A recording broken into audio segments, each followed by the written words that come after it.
relationship, and I say had because he passed away. He was completely taken from me.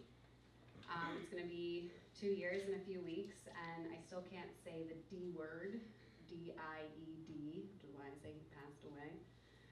But I can say the other D word, D-A-D, Dad. I try to talk about him as much as I can. We had this beautiful relationship, but it was filled with all these complexities that made me want to completely claw my eyes out most days. We were this force of nature together. We were a walking comedy act and the picture of affection and just the best daddy-daughter duo this side of the Mississippi whenever we were together.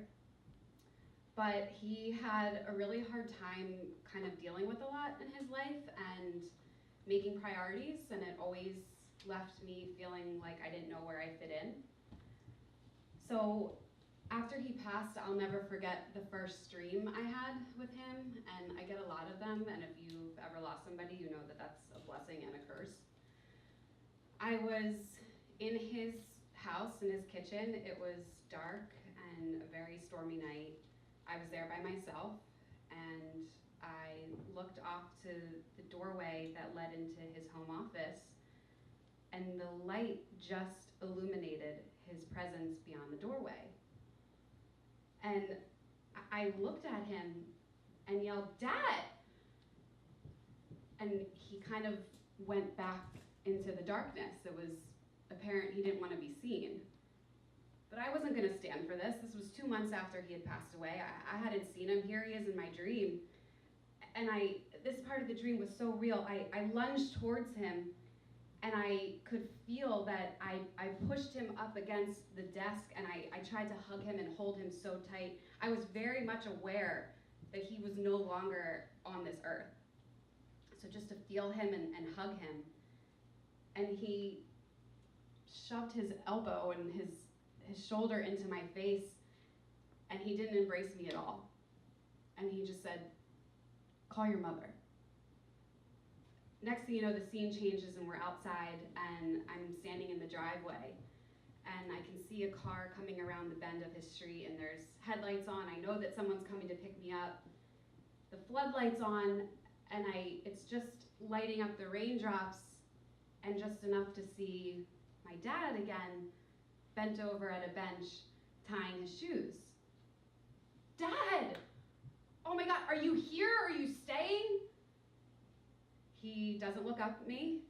He just stops what he's doing and just says, "Call your mother." I was so devastated by this. I mean, we had this incredible relationship whenever we were together.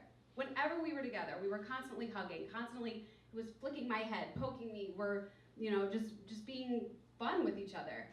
And now he wants nothing to do with me. He's just dismissive and pushing me off and telling me to go call my mom. So I call my best friend and my mom and my aunts, and I'm analyzing every second of this, trying to figure out what this could mean. And I'm like, did he not think that I handled his death well? Was he upset that I had him laid out in the casket for his viewing instead of propped up with a cigar and scotch like he had always joked he wanted? But a few days later, it became a little bit more apparent what he was trying to do. My mom was rushed to the hospital for symptoms of a heart attack, which was the same demon that took my dad.